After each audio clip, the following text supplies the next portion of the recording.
In the next couple of minutes, I will talk about the cross-strait relations and its last link in the between. Earlier this week, El Salvador just cut off its diplomatic relation with Taiwan. This is the third case among Taiwan's allies in Central America, after Panama last July and the Dominican Republic in this May. The fourth case if you count the Burkina Faso in Africa. Even though this is not a big surprise, Beijing must have prepared for a few months. The U.S. ambassador has already been aware of this plot and tried to prevent it, but he failed. Beijing may think this is good timing because President Tsai just achieved a successful transit to here in LA and Houston during her trip to Paraguay and Belize. Taiwan declared some significant breakthroughs in this transit, such as to visit the NASA, and you just saw the photo, or to give a public talk to the media in Reagan Museum. But from my experience transiting to Boston and Houston with President Ma in his final year of his presidency, these are not real breakthroughs. We have done much of that before. However, President Tsai's transit has caused the revenge action from Beijing. This is just another case of the domino effect that I have foreseen from last year.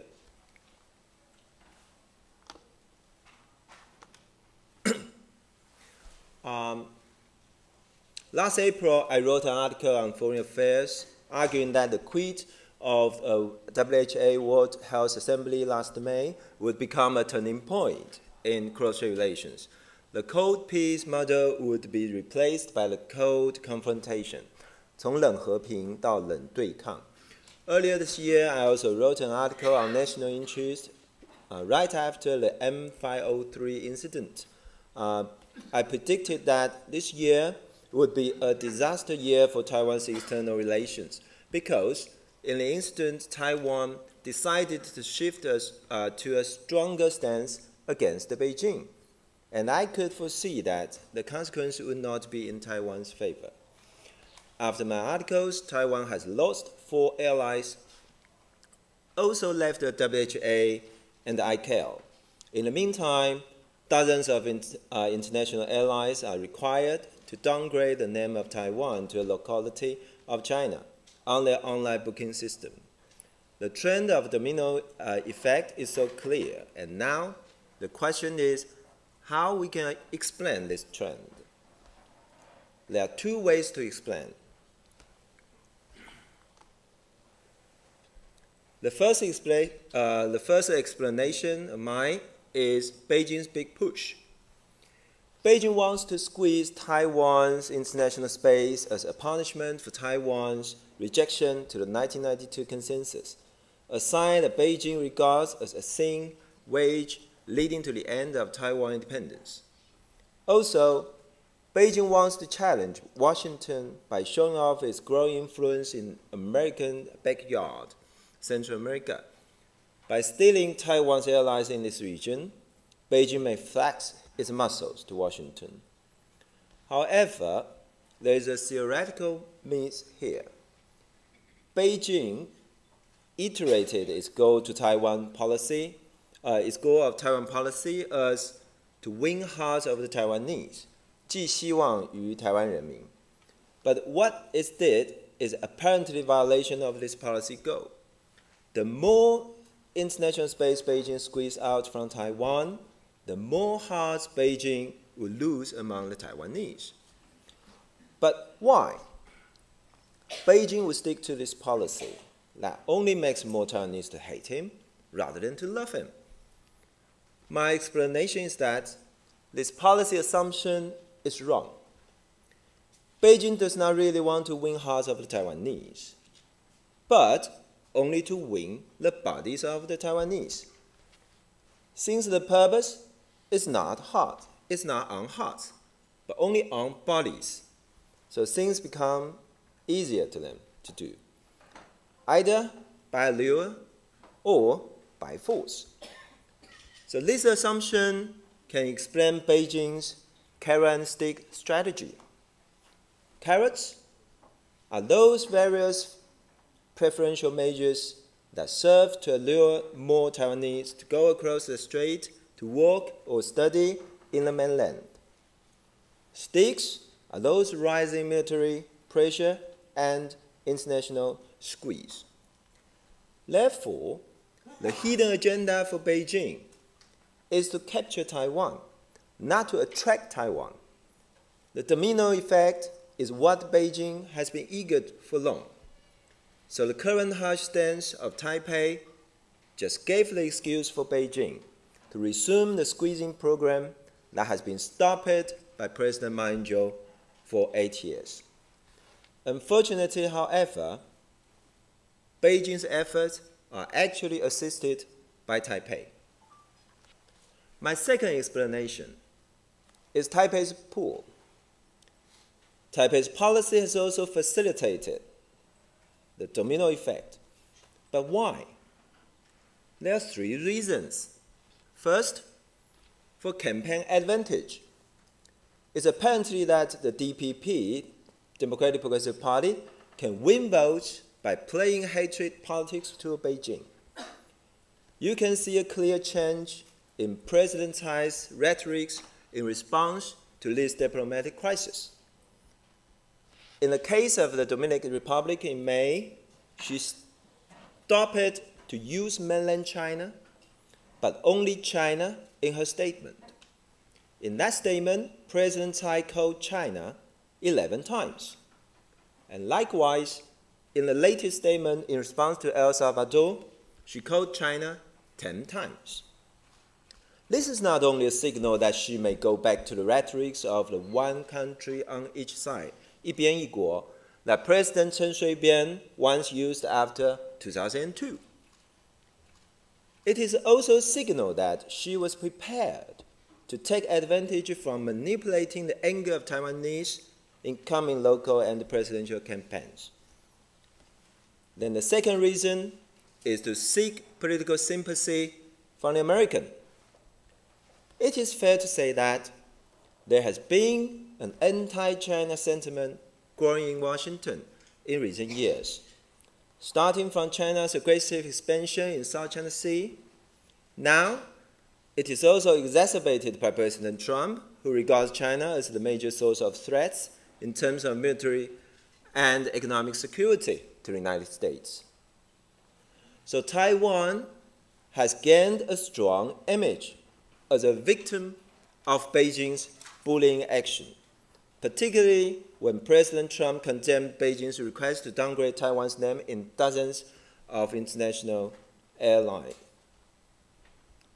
Just yesterday, the White House issued a statement sharply criticizing Beijing's intervention and threatening to re-evaluate its relations with El Salvador.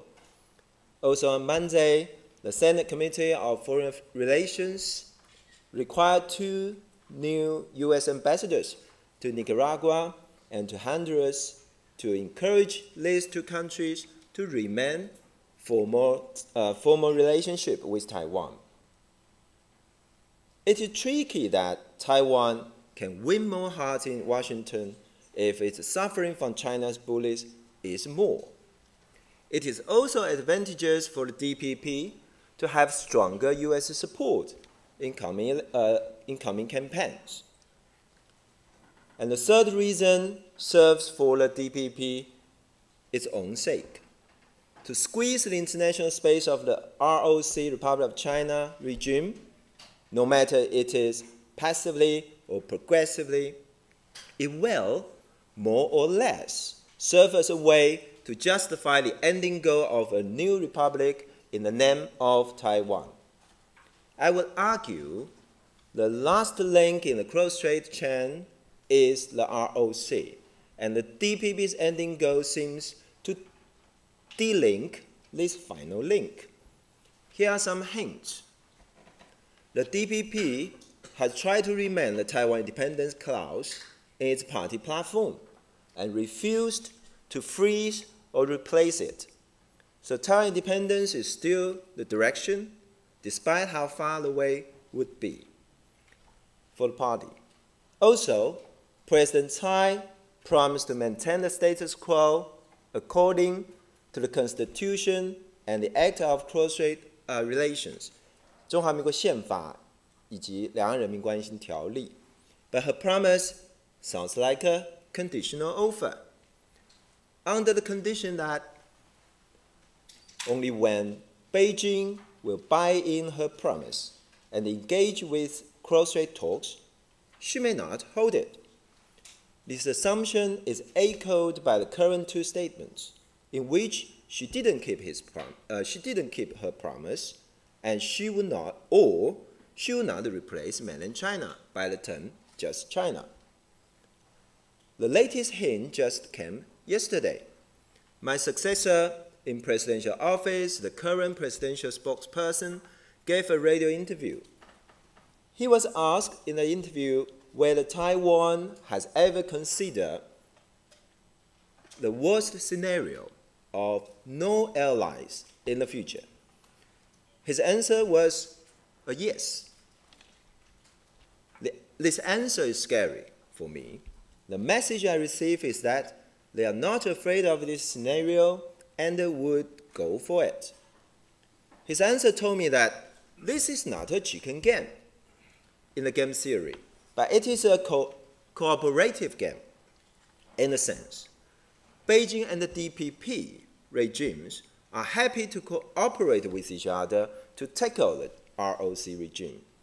That is to say, either for campaign advantage, for American sympathy, or the goal of independence, the DPP does not see the squeeze of the ROC's international space as a political suicide, but more like a political resurrection.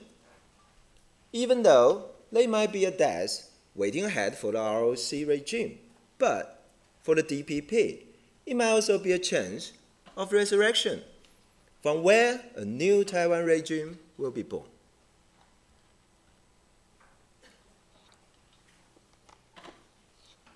So let me make some brief conclusion. First, the domino effect is deemed to happen. Taiwan will lose more allies in the near future. It is because this effect is cooperated between Beijing and the DPP in an implicit way. I can probably call it a de facto cooperation in a non-cooperative way. Second, the non-cooperative cooperation is justified by solid common background. Beijing and the DPP share the common interest, the common practice, and a common future in this cooperation. The common interest is the final termination of the ROC regime. The common practice is the growing squeeze on the international space of the ROC regime. The common future is aiming at the final resolution. I mean a war. A war fighting between final unification or final independence. Third, my final point is the implication to Washington. I believe there are only two policy options for Washington to consider at this moment: war or peace.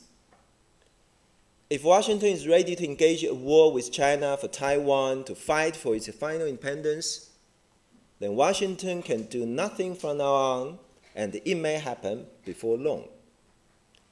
In this scenario, I believe Washington may be likely to win the war at the end, but the cost for the United States shall be really high. However, if Washington does not want to have a war with China, then Washington should try every effort to encourage a peaceful management to be set between Taiwan and Beijing. It also means that Washington should take a proactive role to discourage both sides to escalate the diplomatic competition. And Washington should require both sides to step back a bit from their current stance so as to resume constructive dialogues in the Taiwan Strait for the future. I'll stop here. Thank you very much.